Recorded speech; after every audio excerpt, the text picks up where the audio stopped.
के इस महत्वपूर्ण कार्यक्रम में मेरे साथ मंच पर उपस्थित गुजरात राज्य के सफल और लोकप्रिय मुख्यमंत्री श्रीमान भूपेंद्र भाई पटेल, गुजरात राज्य के उप मुख्यमंत्री श्रीमान हर्ष संघवी,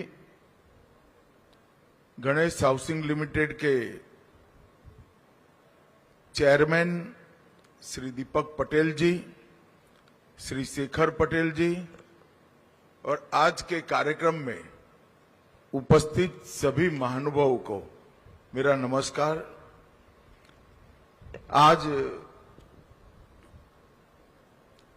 अहमदाबाद की भूमि पर दो नए इनिशिएटिव एक साथ शुरू हो रहे हैं। एक तो मिलियन माइंड्स टेक पार्क और दूसरा एक यूनिवर्सिटी जो अपने आप में नए तरीके की यूनिवर्सिटी है, जिसकी बहुत जरूरियात काफी समय से महसूस की जा रही थी।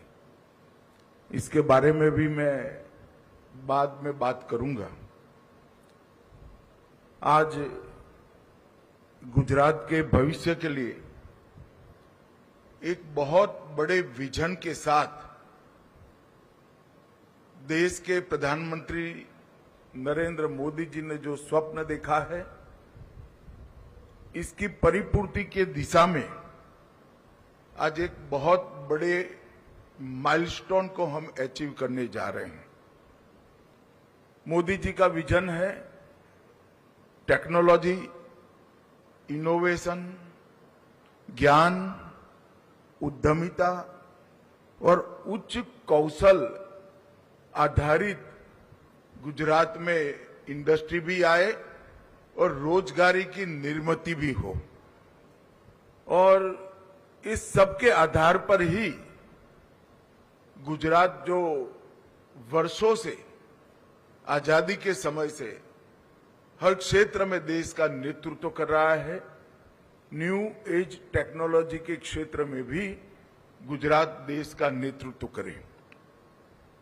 और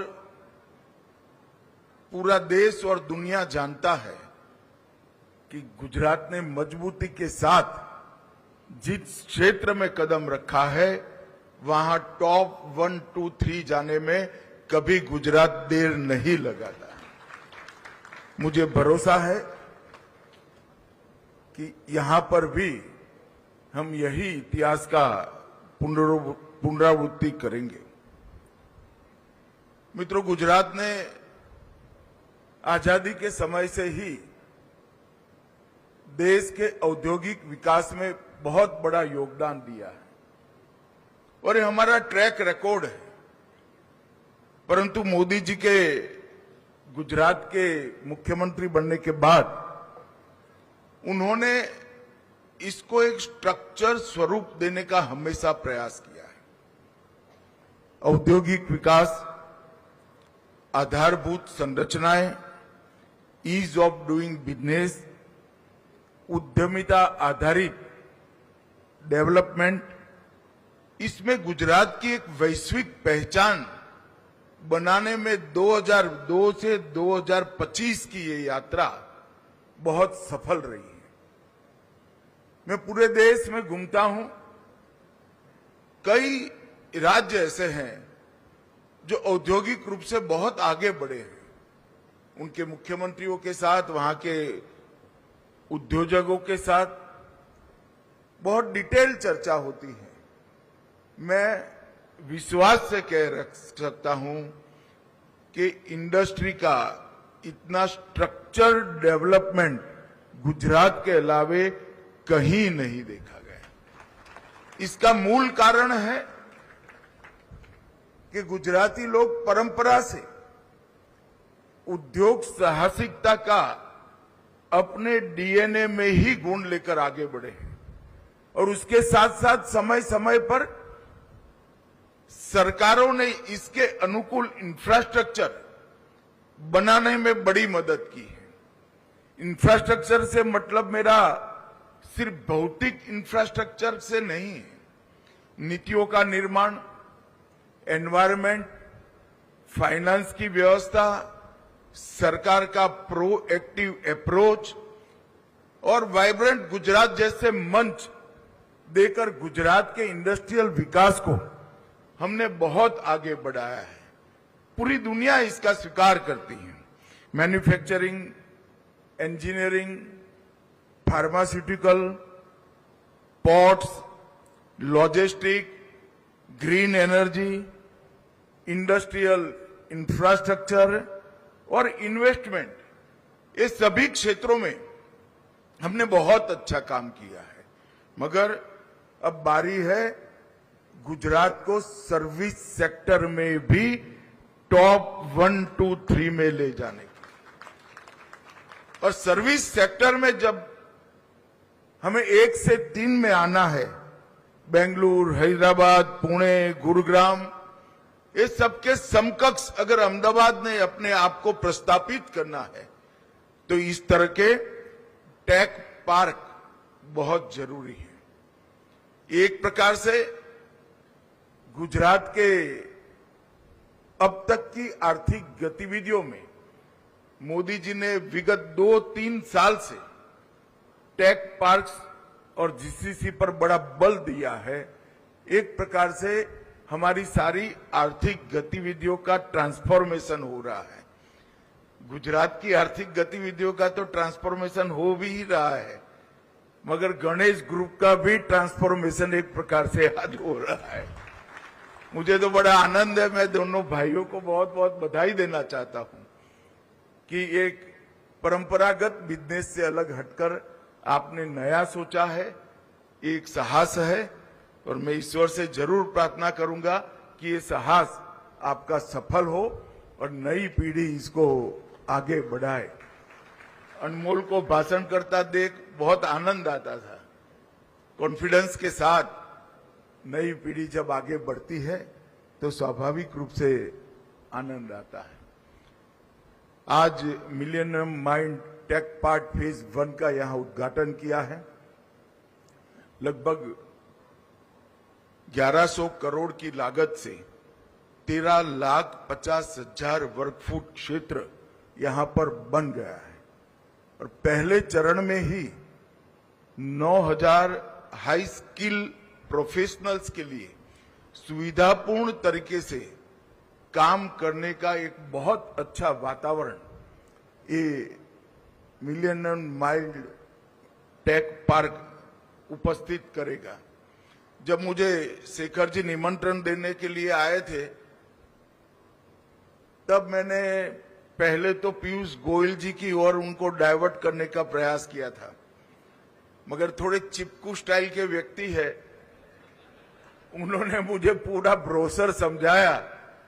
तब मुझे भी लगा कि मेरे मत क्षेत्र में और विशेषकर त्रागड़ में जब एक कर रहे हैं तो मुझे जरूर जाना चाहिए, क्योंकि त्रागड़ एक ऐसा क्षेत्र है, जब मैं 97 में विधायक बना, यहां EMTS भी नहीं आती थी, ST भी नहीं आती थी और ट्रेन भी नहीं आती। 97 तक एक क्षेत्र पूरा कटा हुआ क्षेत्र था और आज मैंने मेरी पायलट वाहन वालों को कहा था जरा घुमा फिरा कर ले जाना। त्रागड़ देखकर हृदय में सच अर्थ में बहुत शांति और आनंद का अनुभव हो रहा है। ये प्रोजेक्ट का पहला चरण है, 7 चरण होने वाले हैं। लगभग 15,000 करोड़ की लागत से 5 साल में 63,000 से ज्यादा हाई वैल्यू जॉब्स का यहां पर निर्मित होगा। और ये 65 एकड़ भूमि एक प्रकार से जहां हम थोड़े कम है गुजरात की दृष्टि से, वो कमी पूरी करने में मुझे बहुत बड़ा आनंद है कि बहुत बड़ी योगदान देगी।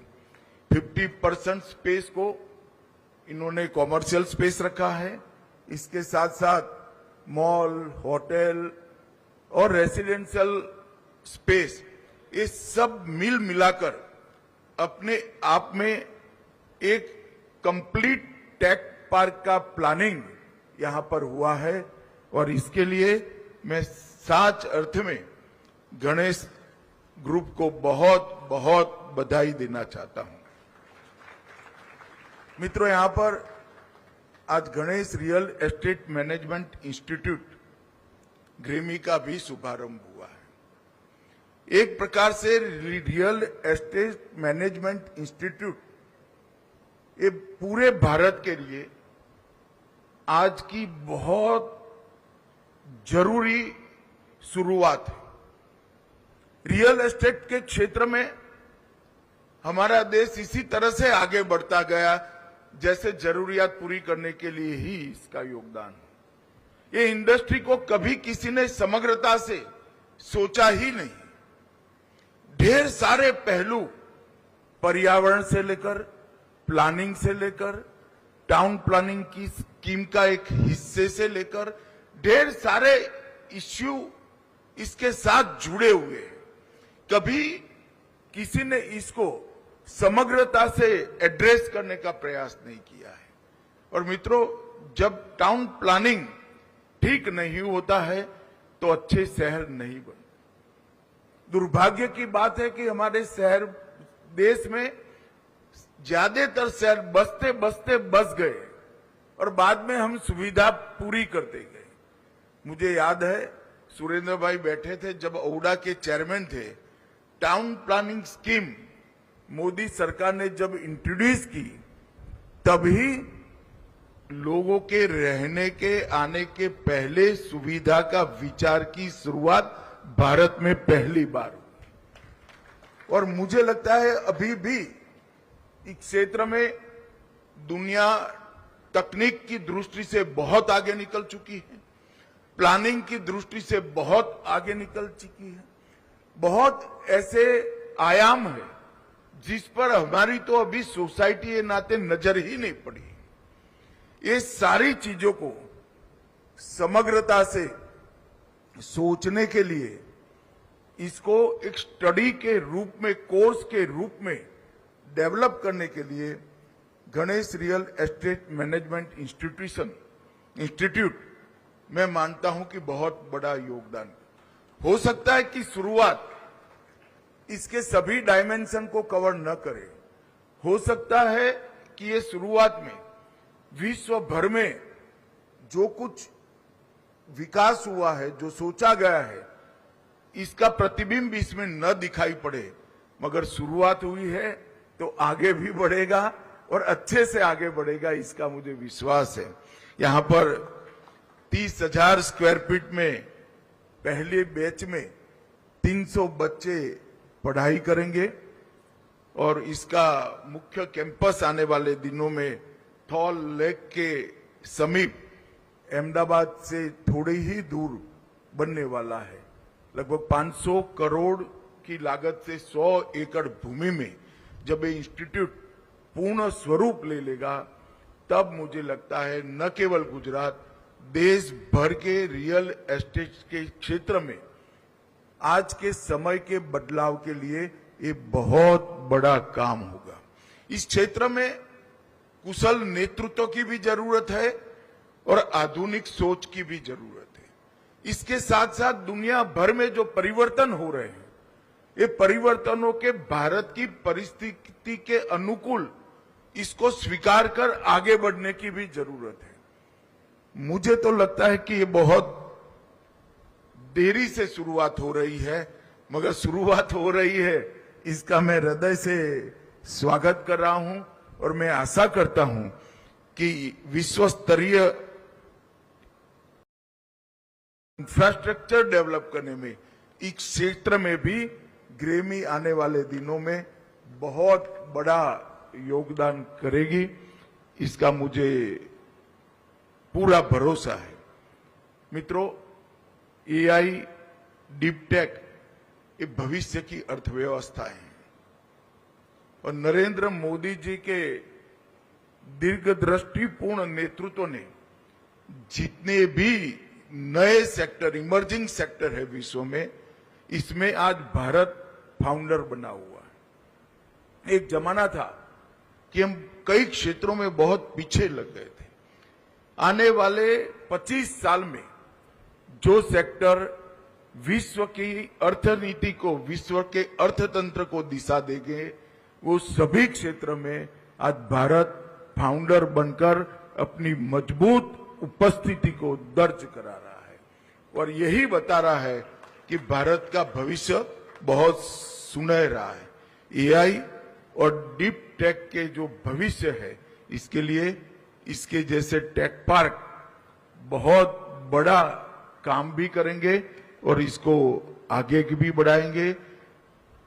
इतने सारे क्षेत्र नए खुल रहे हैं, robotics, quantum computing, semiconductor, AI, autonomous system, cyber security, defence और स्पेस टेक, ये सारे क्षेत्रों के लिए हमें हाईटेक यूथ की जरूरत है। दिमाग तो है ही, उनको स्पेस भी देना है, एटमॉस्फेयर भी देना है और अनुकूलता भी कर देनी है।